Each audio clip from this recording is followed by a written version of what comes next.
క్రీస్తునందు సహోదరి సహోదరులారా, ప్రభువైన యేసుక్రీస్తు నామములో హృదయపూర్వక వందనాలండి. ముందుగా ఎంత మంచి సమయాన్ని ఇచ్చిన తండ్రి అయిన దేవునికి ప్రభువైన క్రీస్తు ద్వారా కృతజ్ఞతాస్తుతులు చెల్లిస్తున్నానండి. అందరూ బాగున్నారండి.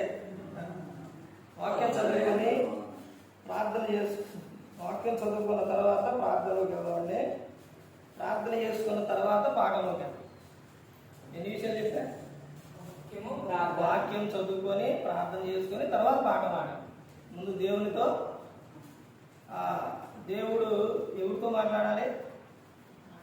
దేవుడు మనతో, తర్వాత దేవునితో, తర్వాత దేవుడు మనతో మాట్లాడాలి. నేను అర్థమైందా? తర్వాత అర్థమైంది. వాక్యం చదువుకుంది. యోహాను సువార్త 14వ అధ్యాయం, యోహాను సువార్త 14వ అధ్యాయం 26వ వచనం, 25 నుంచి చదవండి. నేను మీ వద్ద ఉండగానే ఈ మాటలు మీతో చెప్పింది. ఆదరణకర్త అనగా తండ్రి నామమున పరిశుద్ధాత్మ సమస్తమును మీకు బోధించి నేను మీతో చెప్పిన సంగతులన్నిటినీ జ్ఞాపకము చేయును. ప్రార్థన చేస్తున్నారు. పరలోకమందున్న మా తండ్రి, పరిశుద్ధ ప్రేమ గల తండ్రి, గొప్ప తండ్రి, యెహోవా తండ్రి, ఈ ప్రియకుమారుడు యేసుక్రీస్తు ప్రభువు ద్వారా కృతజ్ఞతాస్తుతులు చెల్లిస్తున్నారు నాయన. ఆరాధన క్రమంలో మీరు నడిపించండి నాయన. అయ్యా, వాక్యం బోధించుండగా వినువారు తండ్రి మంచి హృదయం తిని వాక్యానుసారంగా నడిచే భాగ్యం దయచేయండి తండ్రి. వాక్యం బోధించుండగా ఈ లోక సంబంధమైన జ్ఞానంతో కాకుండా మీ జ్ఞానంతో మాట్లాడే భాగ్యం దయచేస్తారని మా ప్రభువైన యేసుక్రీస్తు నామమున వేడుకుంటున్నాం తండ్రి. ఆమేన్. ప్రభువైన యేసుక్రీస్తు నామములో హృదయపూర్వక వందనాలండి. దేవుని కుమారుడు యేసుక్రీస్తు ప్రభువారు ఈ లోకానికి వచ్చిన తర్వాత ఆయన మొదటిగా చెప్పిన మాట, మొదటి ప్రసంగం ఏమని చెప్పారండి? మారు మనసు. మత్తయి సువార్త 4వ అధ్యాయం 17వ వచనం, పరలోక రాజ్యం సమీపిస్తుంది కనుక మారు మనస్సు పొందుడని ప్రకటింప మొదలుపెట్టారు. అంటే క్రైస్తవులకి ప్రతి ఒక్కరికి కూడా ఏం కావాలి అని అంటే మారు మనసు కావాలి. ఈ రోజున క్రైస్తవుల్లో కనబడుతుంది ఏంటంటే మాయ మనసు, మాయ చేసే మనసు, కానీ మారు మనసు అనేది కనబడట. పేతురు గారు అపోస్తల కార్యాల్లో పేతురు గారు ఏమని చెప్తారంటే, పేతురు మీరు మారు మనసు పొంది పాపక్షమాపణ నిమిత్తం ప్రతివాడు యేసుక్రీస్తు నామమున బాప్తిస్మం పొందుడి అని చెప్తారు. అప్పుడు మీరు ఏం పొందుతారంటే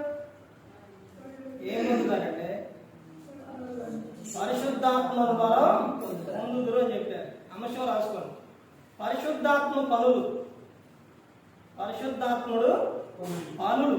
ఏం పనులు? ఆయన ఏం చేస్తారో ఆయన పని ఏంటి? నమ్మే బాప్తిస్మం పొందారా? పరిశుద్ధాత్ముడు ఉన్నాడా? ఉంటే ఆయన ఏం చేస్తారు అన్నదే అర్థమవుతుంది. ఆయన పనులు ఎలా ఉంటాయి అన్నదే అర్థమవుతుంది. పరిశుద్ధాత్ముడు పనులు, అందులో మొట్టమొదటిగా రాసుకోండి. మొట్టమొదటిగా పరిశుద్ధాత్ముడు పని ఏమిటి అని అంటే ఇక్కడ ఎవరు చెప్తున్నారు? ఇప్పుడు చదవబడిన ఈ వాక్యంలో, ఇప్పుడు చదవబడిన యోహాను సువార్తలో ఎవరు చెబుతున్నారు? ఎన్ని సువార్తలు ఉన్నాయండి? క్రైస్తవుల వల్ల ఇదే. ఒక అంశం చెప్పిన తర్వాత, ఒక రిఫరెన్స్ చదివించిన తర్వాత దాని మీదే వెళ్ళాలి. కానీ ఈనాటి సమాజానికి ఏమి నేర్చుకుంటున్నారంటే ఏమి నేర్చుకోవట్లా, ఏమి వింటున్నారంటే ఏమి వినట్లా. ఎందుకనంటే మనుషులు ఏమంటారు, మనసు ఏమి ఉండదు. వాక్యం చదివితే అర్థమవుతుంది, వాక్యాన్ని ధ్యానిస్తే అర్థమవుతుంది. ఇప్పుడు నేను పరిశుద్ధాత్ముడి గురించి చెప్పాలి, కానీ మళ్ళీ ఎట్లా వెళ్తాను? ఇప్పుడు వాక్యం గురించి చెప్పాల్సి వస్తుంది. ఎందుకని? వాక్యం లేకపోతే ఏం అర్థం అవ్వదు. పౌలు శీల చెప్పిన సంగతులు అలా ఉన్నాయో లేవో ప్రతిదినం పరిశోధిస్తూ వచ్చారు. ఎవరో బెరియా సంఘం. వాక్యం లేకుండా చెప్పే సేవకుడు మీకు ఎలా తెలిసింది? వాక్యం చదవాలి, దాన్ని ఏం చేయాలి? పరిశోధించాలి, దాన్ని తర్వాత ధ్యానించాలి. అంటే ధ్యానించడం అంటే ఏంటండి? చదవడం అంటే ఏంటి సరే చెప్పండి. చదవడం అంటే ఇది, ధ్యానించడం అంటే నెమరు వేసుకోవటం. పరిశోధించడం ఏంటండి? అలా ఉన్నవో లేవో చూసుకోవడం. ఇప్పుడు ఈ మూడిట్లో లేదని చేస్తున్నారా? ఏం చేస్తున్నారు? చదువుతున్నారా? వెరీ గుడ్, మంచి చదువుతున్నారుగా. సువార్తలండి 4 సువార్తల్లో ఎవరు మాట్లాడారు? ఎవరు మాట్లాడారు? యేసుక్రీస్తు ప్రభువారు మాట్లాడారు. మత్తయి గారు రాసిన, మార్కు గారు రాసిన, లూకా గారు రాసిన, యోహాను గారు రాసిన, ఎవరు రాసిన? చెప్పింది ఎవరు? మాట్లాడింది ఎవరు? యేసుక్రీస్తు ప్రభువారు. ఒకటి బాగానే చేశారు. 2 ధ్యానిస్తున్నారా? వాక్యాన్ని ధ్యానిస్తున్నారా? వాక్యాన్ని ధ్యానిస్తే ఆరాధన ఎన్ని గంటలకి? సమయం గురించి ఉందా బైబిల్లో? సంఘం కానీ సేవకుడు కానీ సమయం పెట్టినప్పుడు, టైం పెట్టినప్పుడు ఆ టయానికి రావాలిగా. సుమారు ఇప్పుడు ఎంత అవుతుందో టైం? 6:30 దాటింది. ఇక్కడ ఆరాధన ఎన్ని గంటలకి? 5:30కి, 5:30 మరి ధ్యానించడం అంటే ఇదేనా? పరిశోధించడం అంటే అసలు ఏం చెబుతున్నారు, ఏ వారం ఏం చెబుతున్నారు అన్నది ఎప్పుడైనా ఇంటికి చూసుకున్నారా? ఏం చేయరు. ఇక్కడ ఎవరు మాట్లాడుతున్నారంటే ఇవన్నీ మీకు చెప్తే మీకు ఎలా ఉంటుందనంటే కొంచెం బాధగా ఉంటుంది. కానీ మీకు బాధ రాకుండా ఉండాలి అని అంటే మీరు వాక్యాన్ని చదవాలండి, వాక్యాన్ని ధ్యానించాలి, వాక్యాన్ని పరిశోధించాలి. ఇక్కడ ఎవరు చెబుతున్నారు, మాట్లాడుతున్నారంటే యేసుక్రీస్తు ప్రభువు చెబుతున్నారు. ఎవరి గురించి చెబుతున్నారు? పరిశుద్ధాత్మ గురించి చెబుతున్నారు. ఆయన పని ఏంటో చెబుతున్నారు. అసలు విన్నారా ఆయన గురించి? పరిశుద్ధాత్మ గురించి వినకుండా గారు బాప్తిస్మం తీసుకున్నారా? యేసుక్రీస్తు ప్రభువారి గురించి తెలుసుకొని అది ఆయన గురించి విని తండ్రి అయిన దేవుడు, పరిశుద్ధాత్ముడు ఉన్నారు, మనల్ని నడిపిస్తున్నారు. ఈ ముగ్గురు చేసిన పని ఏంటి? ఆ ముగ్గురు పనులు ఏంటంటే, ముగ్గురు ఏం చేశారు? తండ్రి అయిన దేవుడు 100వ కీర్తన 3వ వచనం అందరినీ ఈ లోకంలో పుట్టించారు. ఇంకో విషయం ఏంటంటే కొత్త నిబంధనకు వచ్చేసరికి యోహాను సువార్త 3:16లో దేవుడు ఏం చేసిండు? అందరినీ ప్రేమించారు. 1 యోహాను 3:16లో యేసుక్రీస్తు ప్రభువారు ఏం చేశారు? అందరి కోసం ప్రాణం పెట్టారు. ఇప్పుడు యోహాను సువార్తలో ఇక్కడ ఎవరు వస్తారు, ఎవరి గురించి చెబుతారు, ఎవరు నడిపిస్తారు అన్నదే యేసుక్రీస్తు ప్రభువారు చెబుతున్నారు. ఎవరి గురించి? పరిశుద్ధాత్ముడి గురించి. ఇదిగో నేను ఇక్కడి నుంచి వెళ్ళగానే మీ వద్దకు ఎవరు వస్తారు? పరిశుద్ధాత్ముడు. ఆయన వచ్చినప్పుడు ఆయన చేసే పనులేంటి, ఆయన ఒక వ్యక్తిలో ఉంటే ఆ వ్యక్తి ఎలా ఉంటాడో, ఎలా నడిపిస్తారో, అసలు ఆయన దేని గురించి చెబుతారు పరిశుద్ధాత్ముడు. ఇప్పుడు నడిపించేది ఎవరు? పరిశుద్ధాత్ముడు. యేసుక్రీస్తు ప్రభువారు వచ్చారు, చెప్పారు, వెళ్ళిపోయారు. మరలా అవే సంగతులు ఆయన ఏవైతే చెప్పారో అవే సంగతులు గుర్తు చేస్తూ నడిపిస్తూ ఉన్నది ఎవరు అని అంటే పరిశుద్ధాత్ముడు. ఇది ఎవరికి అర్థమైంది? ఆయన గురించి ఎవరికి అర్థమైంది అండి? పరిశుద్ధాత్మ గురించి ఎవరికి అర్థమైంది? బయటికి వెళ్ళి అన్ని దగ్గరికి వెళ్ళి తండ్రి నా దేవుడు ప్రేమిస్తున్నారు అని చెప్పుకుంటే అర్థమైందా? పరిశుద్ధాత్ముడు మిమ్మల్ని నడిపిస్తున్నారు, అందరూ కాపాడుతున్నారంటే ఏమని చెప్తారు? అది ఎవరో తెలియదు అంటారు. కానీ ఎవరి గురించి చెప్పి, ఎవరి గురించి మొదలుపెట్టి ఎవరి వద్దకు వెళ్ళాలి? ఎవరి వద్దకు వెళ్ళాలి? యేసుక్రీస్తు ప్రభువారు. ఎందుకనంటే ఈ లోకంలో ప్రతి ఒక్కరికి యేసుక్రీస్తు ప్రభువారి గురించి తెలుసు. ఎలా తెలుసు? ఎలా తెలుసండి యేసుక్రీస్తు ప్రభువారి గురించి? క్రైస్తవులకు కానీ అన్యులకు కానీ ప్రతి ఒక్కరికి యేసుక్రీస్తు అంటే చాలు తెలిసింది. ఎలాగా? వీళ్ళిద్దరి గురించి తెలియదు, కానీ యేసుక్రీస్తు ప్రభువారి గురించి తెలుసు. ఎలా తెలుసు అని అంటే, యేసుక్రీస్తు ప్రభువారు ఈ లోకానికి వచ్చి శరీరధారిగా వచ్చి అందరి కోసం ప్రాణం పెట్టాడు. అందరి కోసం ప్రాణం పెట్టాడు.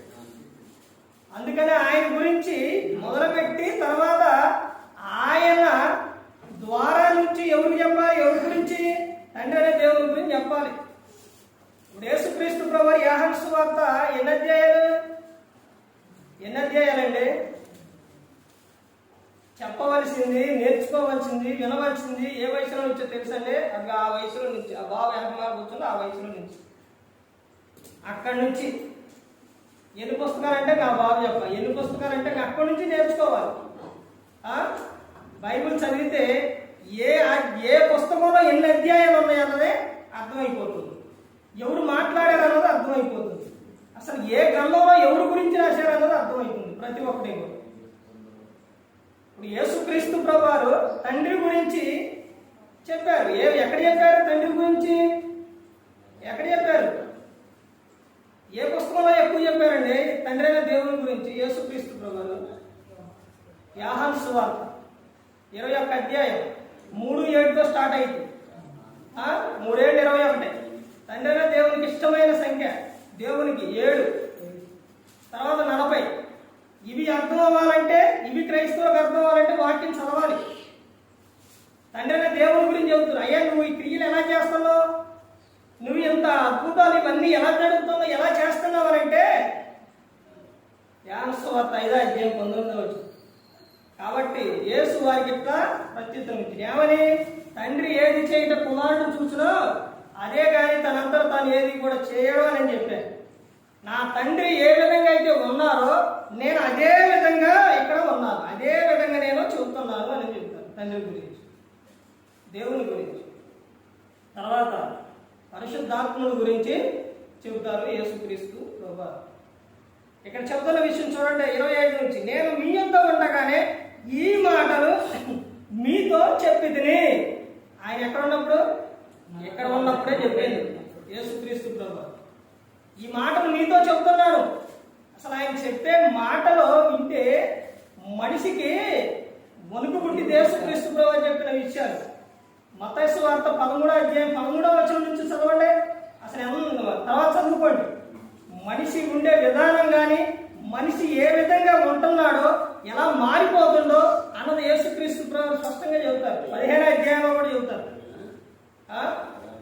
అసలు వింటున్నారా లేదా, వాళ్ళ చెవులు ఎలా ఉన్నాయి, వాళ్ళ హృదయం ఎలా ఉంది, ఇవన్నీ మొత్తం కూడా యేసుక్రీస్తు ప్రభువారు చెబుతారు.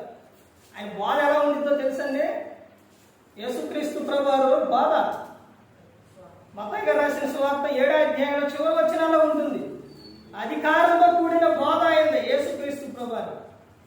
ఆయన బోధకు ఆశ్చర్యపడేవారు అక్కడ ఉన్న ప్రజలు. ఆ విధంగా చెప్పేవారు యేసుక్రీస్తు ప్రభువారు. శాస్త్రుల నీతి కంటేను, పరిచర్య నీతి కంటేను మీ నీతి అధికంగా ఉండాలని చెప్పిన యేసుక్రీస్తు ప్రభువారే శాస్త్రుల్ని, పరిచర్యల్ని అయ్యో వేషధారులారా, సున్నం కొట్టిన సమాధులారా అని చెప్పారు వారిని. అంటే వారు ఎంత భక్తిగా ఉంటారో తెలుసండి శాస్త్రులు, పరిచర్యలు. వారికన్నా మీ నీతి అధికంగా ఉండాలి అని చెప్పారు. మరి వాళ్ళనే గద్దించాడు, వాళ్ళనే హెచ్చరించారు. మరి మన పరిస్థితి ఏంటి ఒక్కసారి ఆలోచించండి. ఏ విధంగా ఉండాలి, ఏ విధంగా నువ్వు ఉండాలన్నది యేసుక్రీస్తు ప్రభువు స్పష్టంగా చెప్పారు. ఈ రోజున క్రైస్తవులకి సమయం అనేది లేదు, సమయం అనేది లేదండి. ఆరాధన స్టార్ట్ చేసిన తర్వాత ఆరాధన అయిపోయే వరకు కూడా ఒక్క మాట కూడా వందనాలు తప్ప వేరేది రాకూడదు. బైబిల్ ట్రైనింగ్ లోనే ప్రసన్న కుమార్ గారు వైజాగ్ నుంచి వచ్చేవారు. ఆయన వస్తూ ఉంటే ఆయన ఈరోజు టైం టేబుల్ చేసేవాడు, ఈరోజు ప్రసన్న కుమార్ గారు అని. ఆయన ఆ రోజు ఆయన వస్తుందనంటే క్లాస్ ఎగ్గొట్టినట్టే మొత్తం. ఎందుకని? కానీ ఆయన చెప్పే విషయాలు ఎలా ఉంటాయో తెలుసండి, ఆయన ఏ విధంగా ఉంటాయో తెలుసండి. ఈ వాక్యాన్ని రాసుకొని ఇంత టైం ఇచ్చి ఆయన చెప్తున్న విషయం అండి. కానీ అలాంటి మాటలు నచ్చో రాడు అలాంటి వాటికి. ఏం కావాలి? నొప్పి తగలకుండా చెప్పాలి. ఏం కాదమ్మా, ఏం కాదు, ఎప్పుడు వచ్చినా పర్లేదు, ఏం కాదు, మీరు దీవించబడతారు, దేవుడు చూసుకుంటున్నాం, ఏం కాదు.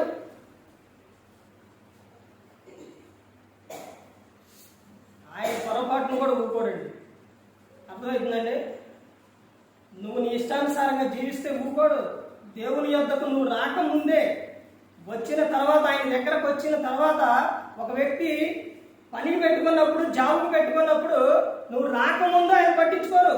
నువ్వు జాయిన్ అయిన తర్వాత ఏ విధంగా ఉండాలో, ఎలా చేయాలో అక్కడ చెబుతారు. అలాగే దేవుని యొద్దకు వచ్చినప్పుడు కూడా ఆయన గ్రంథాన్ని ఇచ్చిండు. ఈ గ్రంథాన్ని చదివి వాక్యానుసారంగా ఉండాలి. ఆయన చెప్తున్న విషయం ఏంటో తెలుసండి? ఆయన లాస్ట్లో ఏం చెప్పారో తెలుసండి? ప్రసన్న కుమార్ గారు అనే సేవకుడు, బోధకుడు, ఆయన మీరు ఎంత సమయం ఇచ్చారు, ఒక రోజు మొత్తం సమయం ఇచ్చారు, నోట్స్ రాసుకున్నారు, ఇవన్నీ చేశారు. చేసిన మీరు మీ ప్రవర్తన సరిగా లేకపోతే, మీ నోరు కంట్రోల్ లేకపోతే, ఇవన్నీ చెత్తబుట్టలో వేసినట్టే. చెత్తబుట్టలో వేసినట్టే. క్రైస్తవుడు వచ్చిన తర్వాత, మరలా వెళ్ళిన తర్వాత ప్రవర్తనను కాపాడుకోకపోతే అయిపోయినట్టే. మొత్తం నీ భక్తి అంతా వ్యర్థమే. ఇక భక్తి అంతా కూడా ఆ విధంగా ఉండాలి. ప్రతి ఒక్కరూ దేవుని యొక్క భయభక్తులు కలిగి ఉండాలి. ఈ మాటలు చెబుతారని చాలా మంది క్లాసుకు రారు. అలాగే ఈ రోజున ఉన్నట్టు ఖండించి చెప్తే సంఘానికి కూడా రారు. రాకపోతే ఏం జరుగుతుందండి? ప్రమాదం జరుగుతుంది. ఇక్కడ యేసుక్రీస్తు ప్రభువు చెప్తున్న విషయం చూడండి. తర్వాత, ఆదరణకర్తనగా తండ్రి నామమున పంపబోవు పరిశుద్ధాత్మ సమస్తమును మీకు బోధించి నేను మీతో చెప్పిన సంగతులన్నిటిని మీకు జ్ఞాపకం చేయును. మీకేం చేస్తారు? జ్ఞాపకం చేస్తారు. ఎవరు? పరిశుద్ధాత్మ. ఆదివారం ఆరాధన పలాని టయానికి అని అంటే వెళ్ళాలి అని మీకు గుర్తు చేసిందా? చేసిందండి? చేస్తారు. ఎందుకంటే చెబుతురు, ఆయన చెబుతురు. యేసుక్రీస్తు ప్రభువు చెప్పారు కండి, ఇదిగో పరిశుద్ధాత్మను గుర్తు చేస్తారు అని ఆయన చెప్పారు. చెప్పినట్టే పరిశుద్ధాత్మను చేస్తారు. ఆయన మీకు ఇదిగో ఈ సమయానికి వెళ్ళాలి, నువ్వు ఆరాధనకి వెళ్ళు, పాటలు అయిపోతున్నాయి, వాక్యం అయిపోతుంది, వెళ్ళు, నువ్వు అన్ని క్రమాల్లో మొదటి నుంచి ఉండాలి. పిల్లలు స్కూల్కి ఎన్ని గంటలు పంపిస్తారు? 8 గంటలు పంపిస్తారు. కాదులే నేను 9 గంటలు పంపిస్తానంటే వ్యాన్ ఉండిద్దా? ఉండదు. అలాగే ఆరాధన సమయానికి రాకుండా ఆడే పాటలు పాడతారు, చెబుతారు, లాస్ట్లో ముగింపులో వెళ్దాం అనుకుంటే స్కూల్కి అప్పుడు పంపి లాస్ట్లో ఆదరేస్తారా? వేయరు. అన్నిటిలో, అన్ని విషయాల్లో, లోక సంబంధమైన పనుల విషయాల్లో కానీ అన్నిటిలో జాగ్రత్త తీసుకుంటారు. దేవుని విషయానికి వచ్చేసరికి, ఆరాధన క్రమానికి వచ్చేసరికి జాగ్రత్త ఉండదు. పరిశుద్ధాత్మను ఏం చేస్తాడో జ్ఞాపకం చేస్తారు. ఇదిగో వెళ్ళాలి, నువ్వు వెళ్ళాలి.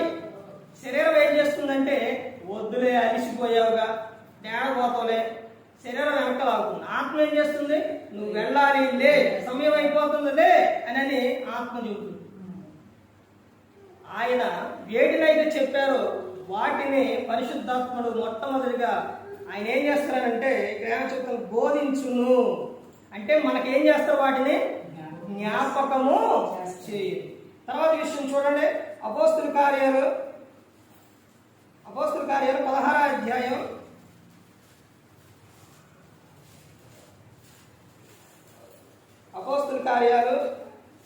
16వ అధ్యాయం 6వ వచనం నుంచి, ఆసియాలో వాక్యం చెప్పకూడదని పరిశుద్ధాత్మ వారిని ఆటంకపరిచినందున వారు కుగ్రియా, గలిలియా ప్రదేశం ద్వారా వెళ్ళింది. మూసియా దగ్గరకు వచ్చి బిథూనియకు వెళ్ళుటకు ప్రయత్నం చేసిరి, కానీ యేసు యొక్క ఆత్మ వారిని వెళ్ళనీయ లేదు. ఇక్కడ పరిశుద్ధాత్ముడు చేస్తున్న పని ఏంటంటే, ఇక్కడ రెండవ విషయం ఏంటంటే ప్రభావితం చేయును. ఆయన ఏం చేస్తారండి? ప్రభావితం చేస్తారు. పరిశుద్ధాత్మ ప్రతి ఒక్కరిని కూడా ఎక్కడికి వెళ్ళాలి, ఏం మాట్లాడాలి అనేది, అక్కడ ఏం చెప్పాలి అన్నది ఆయన ఏం చేస్తున్నారంటే ప్రభావితం అనేది చేస్తారు. తర్వాత ఇంకో విషయం చూడండి, ఏమని చెప్తున్నారు? పేతురు గారు రాసిన 2వ పత్రిక, పేతురు గారు రాసిన 2వ పత్రిక 1వ అధ్యాయం 21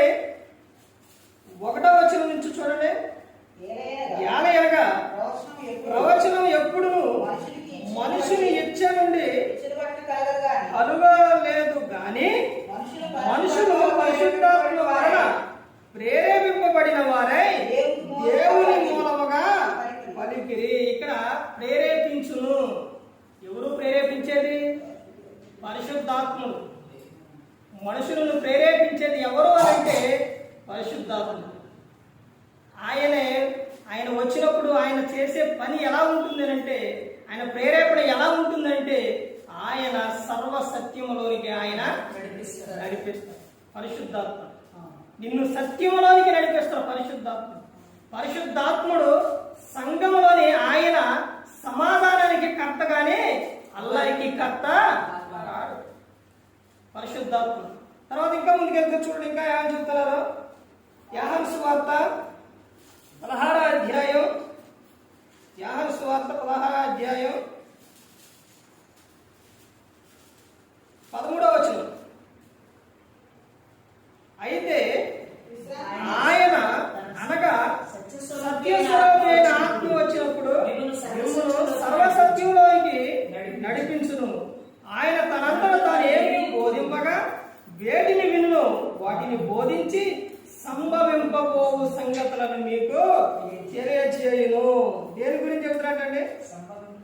సంభవింపబోవు సంగతులను మీకు తెలియను. అంటే ఇక్కడ పరిశుద్ధాత్ములు ఏం చేస్తారంటే ప్రతి ఒక్కరిని కూడా వెలిగిస్తారు. అంటే జరగబోయే సంగతుల నుంచి ఏం చేస్తారు? ఆయన ఏం చేస్తారంటే తెలియజేస్తారు, కాపాడతారు. అంటే ముందే చెబుతురు, ఇదిగో నువ్వు ఏ విధంగా ఉండాలో ఆ విషయం చెబుతురు. సంభవింపబోవు సంగతులు, ఇదిగో ఈ లోకంలోని మీరు ఏ విధంగా ఉండాలో, ఈ లోకం విడిచిన తర్వాత ఏం జరుగుతుందన్నదే ముందే ఆయన ఏం చేస్తారో హెచ్చరిస్తారు, ముందే బోధిస్తారు, చెబుతురు. సంభవింపబోవు సంగతులు. ఇదిగో నాయన, ఈ లోకం విడిస్తే ఏముంది? పరలోకం ఉంది, నరకం ఉంది. అంటే అక్కడ ఏం జరుగుతుంది? సంభవింపబోవు సంగతులు. ఈ లోక సంబంధమైన కాదు, పరలోక సంబంధమైన విషయం. సర్వసత్యంలోనికి ఆయన నడిపిస్తాడు. అంటే నువ్వు ప్రతి క్రైస్తవుడు కూడా, ప్రతి ఒక్కరు కూడా తెలుసుకోవాల్సిన విషయం ఏమిటి అంటే ఒకటే, పరలోకం ఉంది, నరకం ఉంది.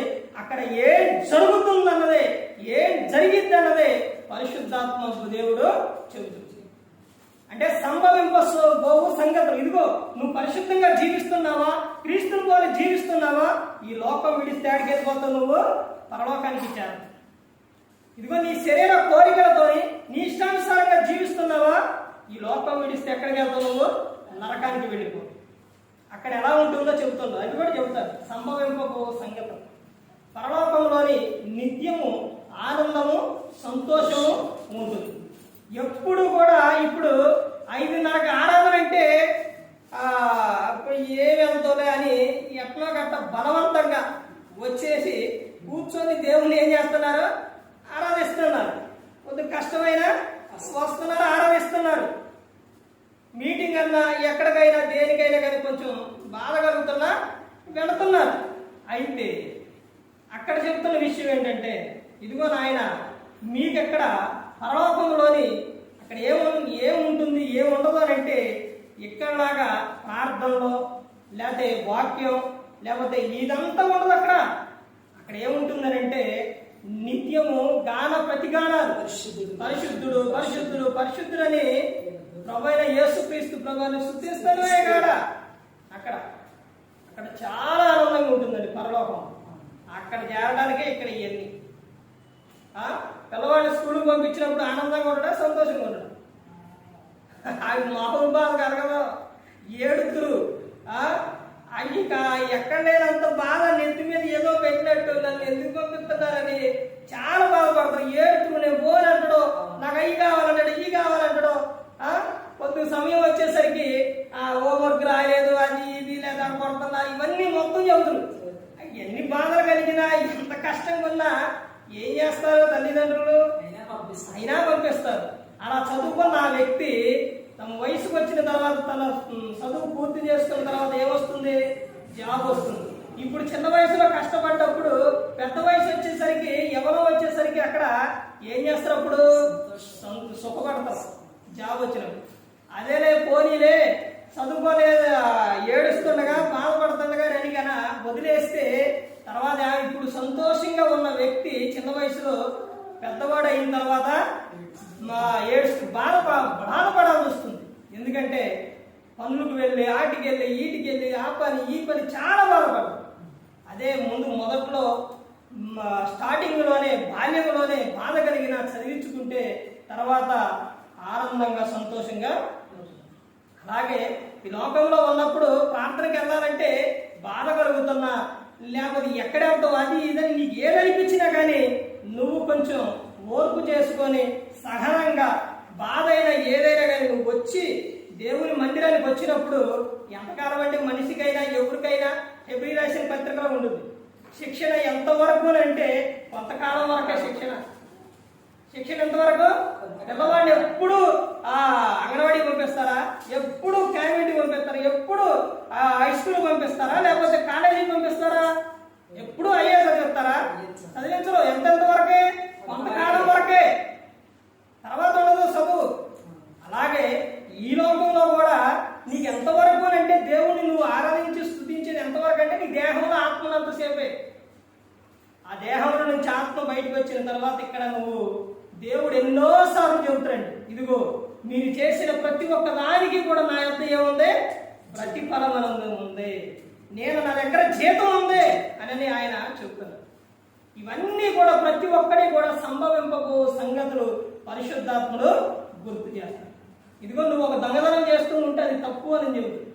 వ్యభిచారం చేస్తే ఆలోచన వస్తున్నా కానీ ఇది తప్పు అని చెబుతుంది. నీ చూపు విషయంలో, నీ నడక విషయంలో, ప్రతి ఒక్క విషయంలో కూడా పరిశుద్ధాత్మ ఏం చేస్తానంటే నువ్వు తప్పు చేస్తుంది ఇది తప్పు అని నిన్ను ఏం చేస్తారో గద్దిస్తాయి. తర్వాత పరలోకం గురించి చెప్పే నరకం ఎలా ఉంటుందో తెలుసండి. అబ్బా ఎంత ఆనందంగా ఉంటుందంటే ఇక అక్కడ చక్కగా ఆడ కూర్చొని అక్క చెల్లి తమ్ముడు బావ అని చక్కగా మాట్లాడుకోవచ్చు. అంతేనండి, అక్కడ ఉండదు, ఆడ మాట్లాడో.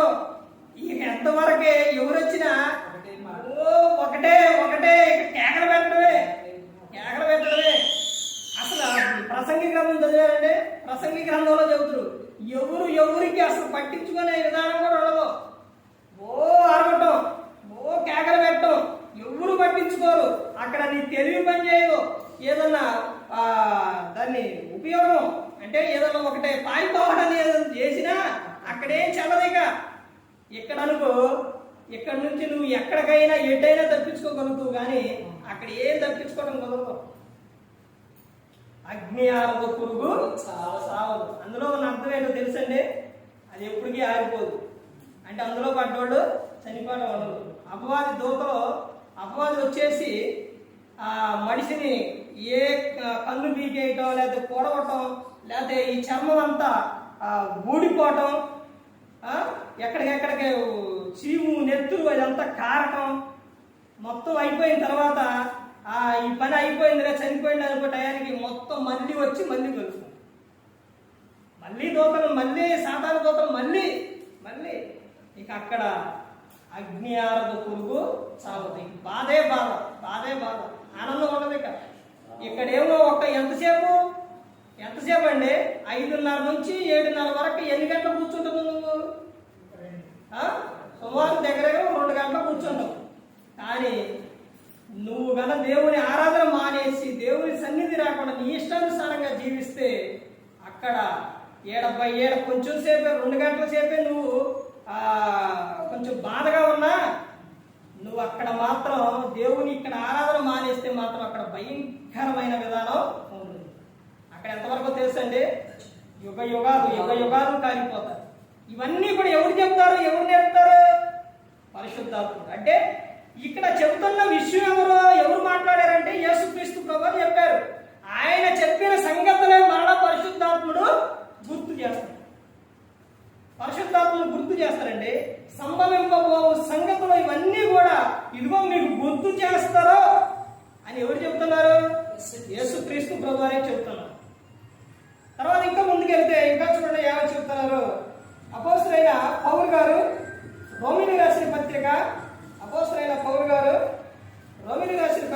8వ అధ్యాయం 26వ వచనం. అటువలే ఆత్మయు మన బలహీనతను చూచి సహాయం చేయుచున్నాడు. ఆత్మ ఏం చేస్తుందంటే మన బలహీనతను చూసి సహాయం చేయుచున్నాడు. 2 రోజుల క్రితం జ్వరం వచ్చిందండి. 2 రోజుల క్రితం జ్వరం అంటే ఒక గురువారం వచ్చిందంటే అవకాశం ఏముంది? శుక్రవారం, శనివారం, మళ్ళీ ఆదివారం ఆరాధనకి వెళ్ళాలి. ఏదో విధంగా తగ్గించాలి. ఎన్ని ప్రయత్నాలు చేసైనా దీన్ని ఏం చేయాలి? పోయే విధంగా చేయాలి. చేయకపోతే ఆదివారం ఏముంది? ఆరాధన ఉంది అని వెంటనే హాస్పిటల్కి వెళ్ళి ఇంజక్షన్లు, ట్యాబ్లెట్స్ ఈ క్రమంగా వేసుకుంటూ పని విషయాల్లో ఫోన్ చేతిలో ఇలా ఉంటే ఈ చెయ్యి ఇలా పడిపోతే అలాగే వెళ్ళిపోయేది, ఫోన్ అలాగే ఉండిపోయేది. అంత బలహీనత, నుంచోలేని పరిస్థితి. జ్వరం వస్తుందంటే ఈ రోజున ఏ విధంగా ఉంటుంది? అన్నీ వచ్చినాయి.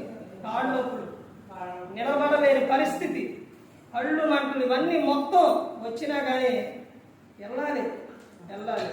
ఆ సమయానికి లెగుస్తుంటే ఒక్క వారం చెబితే బాగుండిద్దే ఎలాగో అని ముందు అనిపించింది. అయినా కానీ వెళ్ళాలి. ఆ నుంచి బండి వేసుకుని వస్తుంటే ఒకప్పుడు వర్షం వచ్చినప్పుడు నిద్ర వచ్చింది. ఇప్పుడు బండి మీద ఆక్కుండా ఇలా తలకాయ ఇలాగే నిద్ర, కళ్ళు మంటలు. తిరువూరు సెంటర్కి వచ్చిన తర్వాత ఆ తిరువూరులోని ఇటు మొత్తం సైడ్లు ఇది వేస్తున్నారు, రోడ్ వేస్తున్నారు అనమాట. అవి కొన్ని రాళ్ళు రోడ్డు మీదకి వచ్చింది. ఈ కళ్ళు మూసి నిద్ర మొత్తం ఆ రాళ్ళు ఎక్కి పైకి బండి, అప్పుడు మెరుగు వచ్చింది. ఎంత విధానంగా అయినా సరే వెళ్ళాలి ఆరాధనకి. వచ్చిన తర్వాత కూడా బాగా నీరసం. ఇక్కడ అదే చెబుతున్నారు. ఇది ఎవరిదనంటే ఈ నడిపింపు ఇదంతా ఎవరు అని అంటే అక్కడే చెబుతున్నారు. ఏమని చెబుతున్నారు చూడండి, మరలా చదవండి. అటువలే ఆత్మయు మన బలహీనతను చూసి సహాయం చేస్తున్నాడు. నిలబడి చెప్పే విధంగా కానీ, వెళ్ళాలనే తపన కానీ, ఇవన్నీ కూడా మనకు బలహీనత ఉన్నా సహాయం చేసేది ఎవరు? పరిశుద్ధాత్మ. ఎందుకనంటే అపోస్తలుడైన పౌలు గారు చెబుతారు, బ్రతికినా ప్రభువు కోసమే, చనిపోయినా ప్రభువు కోసం. ఆయన కోసమే బ్రతకాలి. లోకం శాశ్వతం కాదు, ప్రభువు కోసమే బ్రతకాలి. తర్వాత ఇంకా ఏమని చెప్తున్నారు చూడండి. ఏలయనగా మనము యుక్తముగా ఎలాగూ ప్రార్థన చేయగలడో మనకు తెలియదు కానీ ఉచ్చరింప సైక్యం కానీ మూలుగులతో ఆత్మ తానే మన పక్షముగా విజ్ఞాపనము చేయుచున్నాడు. మన పక్షముగా విజ్ఞాపన చేయుచున్నాడు. ఇక్కడ విజ్ఞాపన చేయుచున్నాడు అంటే ఎవరికంటే ఇక్కడ ఇద్దరు ఉన్నారు. విజ్ఞాపన చేస్తున్నాడంటే పరిశుద్ధాత్ముడు ఎవరి ద్వారా నుంచి వెళుతుందో తెలుసండి. ఒకటి విజ్ఞాపన అంటే ఎవరికనంటే తండ్రి అయిన దేవునికి పరిశుద్ధాత్ముడు మనలో ఉండి మనకేం చేస్తుండో విజ్ఞాపన. ఎవరికి చెప్పాలని? తండ్రి అయిన దేవుని. తర్వాత ఎవరి ద్వారా? యేసుక్రీస్తు ప్రభువు ద్వారా. అంటే మనకేం చేస్తుండో, ఇదిగో నాయన నీ తండ్రికి ప్రతి ఒక్కటే కూడా నువ్వు ఏం చేయాలి? చెప్పుకోవాలి అని మూలుగులతో ఆయన మనకేం చేస్తున్నాడు? సహాయం చేస్తున్నాడు. ఆ తర్వాత ఇదిగో మరి అక్కడ చేరాలి అంటే ఎవరి ద్వారా అంటే యేసుక్రీస్తు ప్రభువు ద్వారానే. ప్రార్థన తండ్రితో మాట్లాడుతూ, తండ్రికి చెబుతూ, ఆ తండ్రికి ఎవరి ద్వారా తెలియపరిచేదంటే యేసుక్రీస్తు ప్రభువు ద్వారా. ఈ సహాయం చేస్తుంది ఎవరు అని అంటే మనం ఇలా చేస్తుంది ప్రార్థన, ఇవన్నీ మన సహాయం ఎవరంటే పరిశుద్ధాత్మ. చూసారు ఇక్కడ ఎన్ని విషయాలు ఉన్నాయో. మనం బలహీనతగా ఉన్నప్పుడు ఆత్మకు సహాయం ఆయనే. తర్వాత ప్రార్థన విషయంలో సహాయం. ఎవరి ఎంత నిధిగా ఉన్నప్పుడు క్రైస్తవుడు ఎంత నిర్లక్ష్యంగా ఉంటాడండి. కొంచెం అన్నా తెలుసుకునే విధంగా లేరు క్రైస్తవుడు. అసలు చూసారా, దేవుడు ఎప్పుడు వదిలిపెట్టిండండి మనిషిని? ఎప్పుడూ విడిచిపెట్ల. ఇంకా గమనించండి, ఇంకా ముందుకెళ్తే ఇంకా ఏమని చెప్తున్నారంటే అపోస్తలుడైన పౌలు గారు కొరింథీయులకు రాసిన మొదటి పత్రిక 2వ అధ్యాయం 13వ వచనం చూడండి. మనుష్య జ్ఞానము నేర్పు మాటలతో కాక ఆత్మ సంబంధమైన సంగతులతో సరిచూచుచూ ఆత్మ నేర్పు మాటలతో వీటిని గూర్చి మేము బోధించుచున్నాము. పరిశుద్ధాత్ముడు ఏం చేస్తారంటే సరిచూచువాడు. అంటే దేని ద్వారా అంటే ఆత్మ ద్వారా. ఆత్మ ద్వారా ప్రతి ఒక్కడే కూడా ఇదిగో నీవు ఏం చేయాలి అంటే ప్రతి ఒక్కడే కూడా సరి చూసుకోవాలి, సరిచేయబడును అని చెప్తున్నాను. ఆత్మ సంబంధమైన విషయాలు యేసుక్రీస్తు ప్రభువు చెప్పిన ప్రతి ఒక్క మాట కూడా శరీర సంబంధమైనవి కాదండి. ఆయన ఏమని చెప్తారు తెలుసండి? శరీరము కేవలం ఏంటంటే నిష్ప్రయోజనం, ఆత్మయే జీవింపజేయును.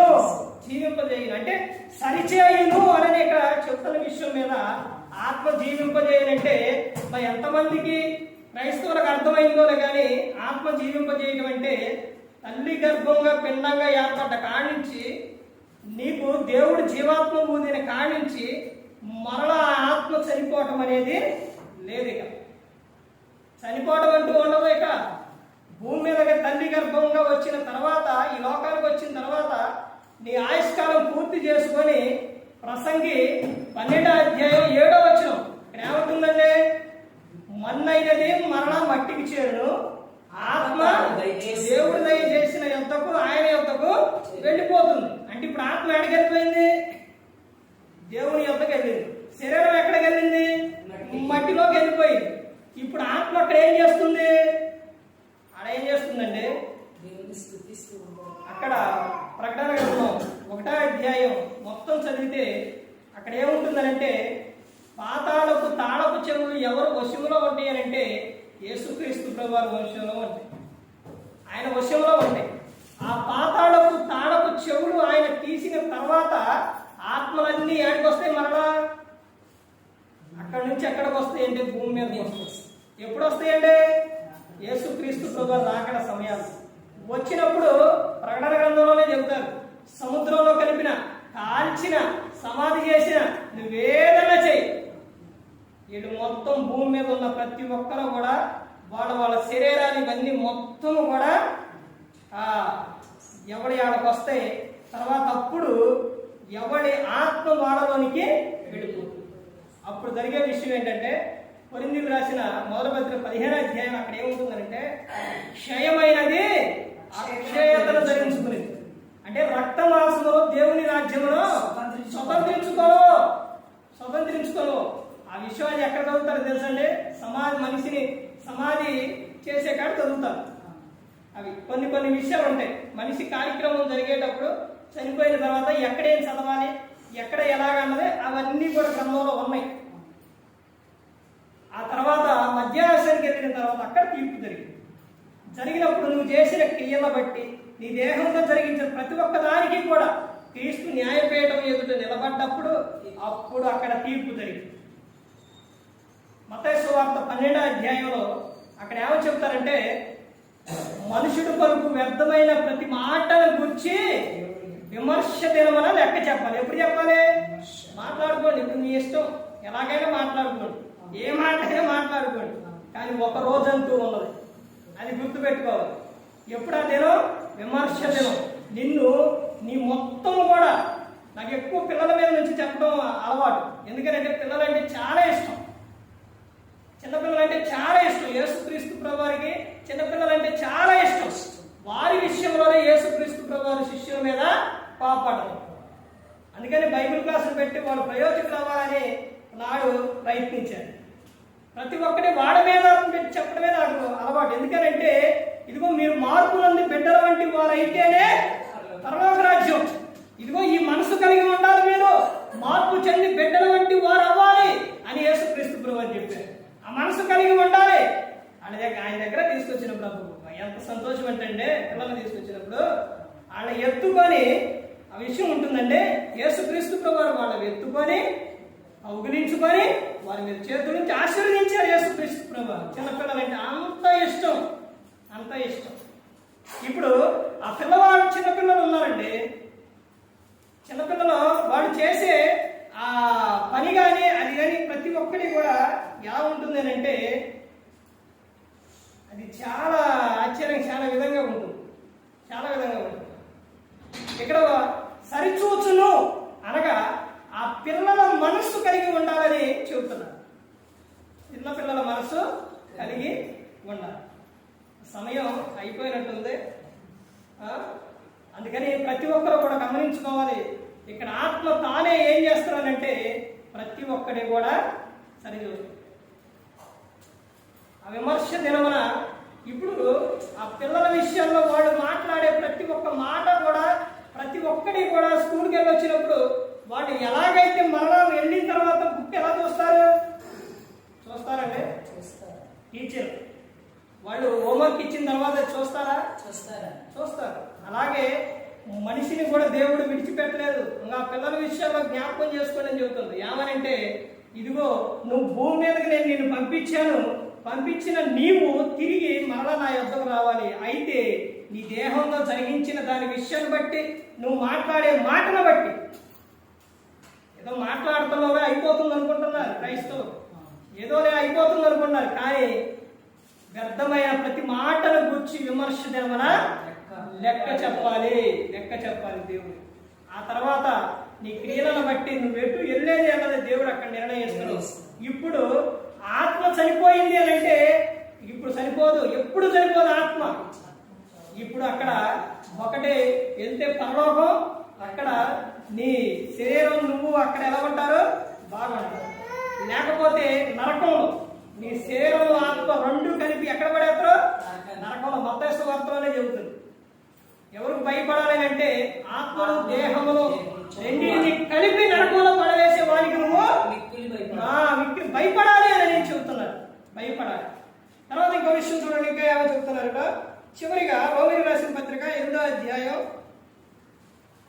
అపోస్తలుడైన పౌలు గారు రోమీయులకు రాసిన పత్రిక 8వ అధ్యాయం 11వ వచనం చూడండి. మృతుల నుండి యేసును లేపిన వాని ఆత్మ మీలో నివసించిన ఎడల మృతుల నుండి క్రీస్తు యేసును లేపిన వాడు సావునకు లోనైన మీ శరీరమును కూడా మీలో నివసించుచున్న తన ఆత్మ ద్వారా జీవింపజేయును. పరిశుద్ధాత్ముడు ఎక్కడ నివసిస్తారండి?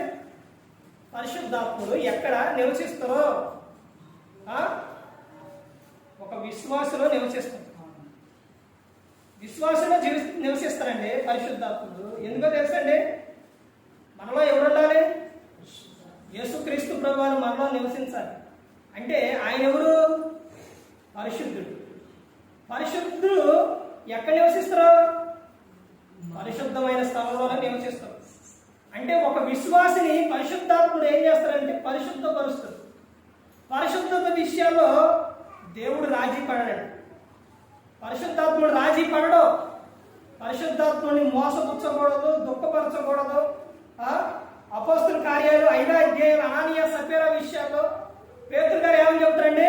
అనానీయ, ఎందుకు పరిశుద్ధాత్ముడు మీరు మోసపుచ్చారు? ఎందుకు మోసపుచ్చారు?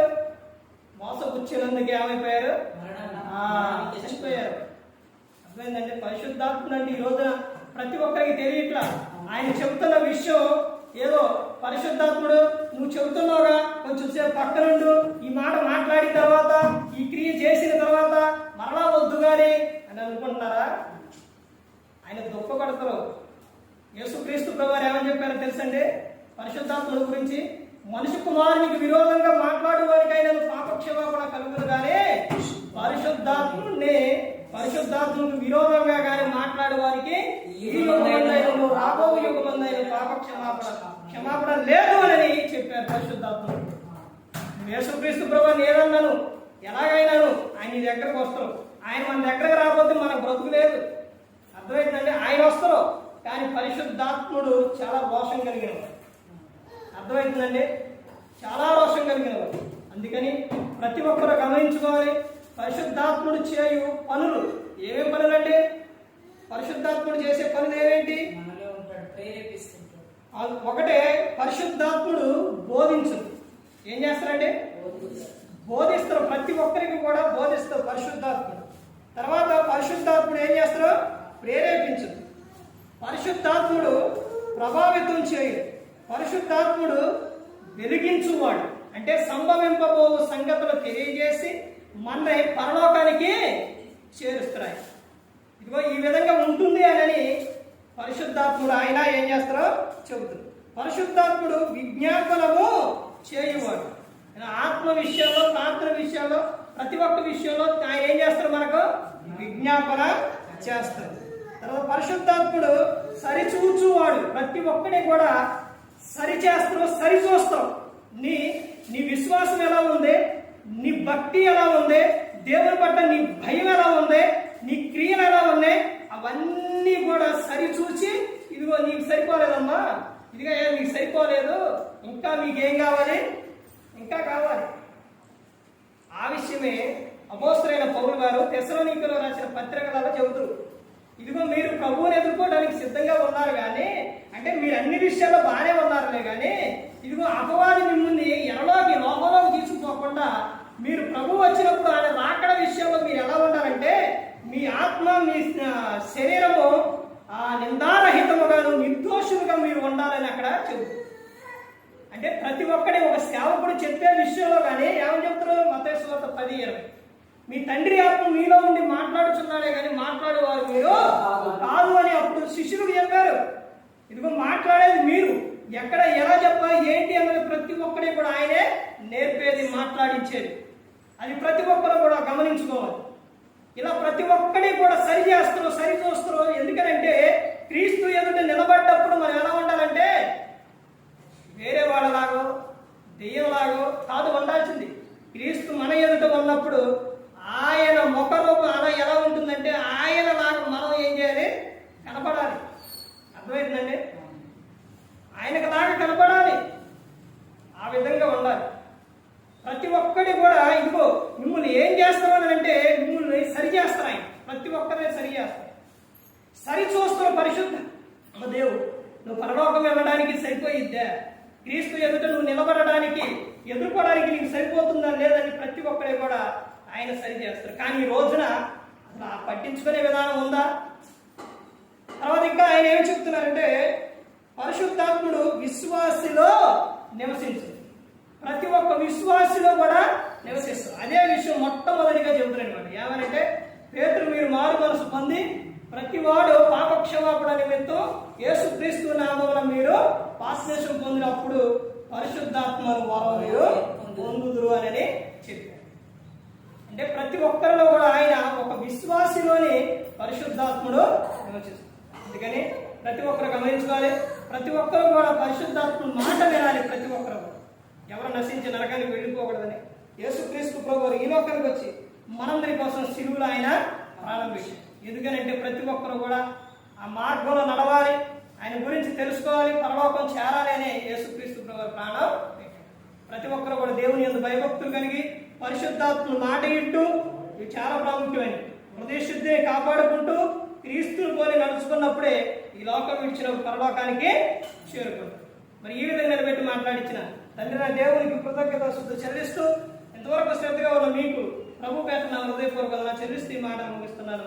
అందరికీ వందనాలు.